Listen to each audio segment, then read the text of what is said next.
Over 1,000 Google employees and contractors in Asia and Europe staged brief midday walkouts on Thursday, with more expected to follow at offices worldwide, amid complaints of sexism, racism and unchecked executive power in their workplace. In a statement late on Wednesday, the organizers called on Google parent Alphabet Incorporated, Google O, to add an employee representative to its board of directors and internally share pay equity data. They also asked for changes to Google's human resources practices intended to make bringing harassment claims a fairer process. Google chief executive Sundar Pichai said in a statement that employees have raised constructive ideas and that the company was taking in all their feedback so we can turn these ideas into action. Hundreds of workers filed out of its European headquarters in Dublin shortly after 1100 local time, while organizers shared photographs on social media of hundreds more leaving Google offices in London, Zurich, Berlin,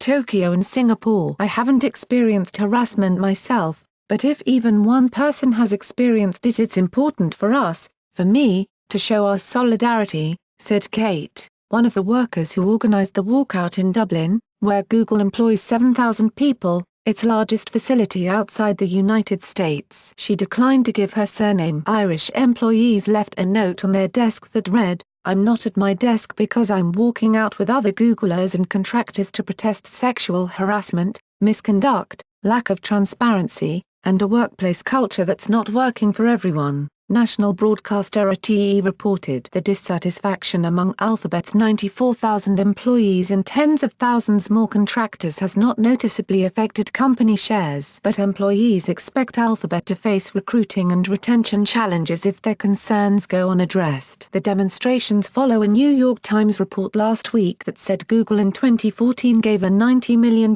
exit package to Andy Rubin after the then senior vice president was accused of sexual harassment. Rubin denied the allegation in the story, which he also said contained wild exaggerations about his compensation. Google did not dispute the report. The report energized a months-long movement inside Google to increase diversity, improve treatment of women and minorities and ensure the company upholds its motto of "Don't be evil" as it expands. Much of the organizing earlier this year was internal, including petition drives, brainstorming sessions with top executives and training from the workers' rights group coworker.org. Since its founding 2 decades ago, Google has been known around the world for its exceptional transparency with workers. Executives' goals and insights into corporate strategy have been accessible to any employee. But organizers said Google executives, like leaders at other companies affected by the #MeToo movement, have been slow to address some structural issues. While Google has championed the language of diversity and inclusion,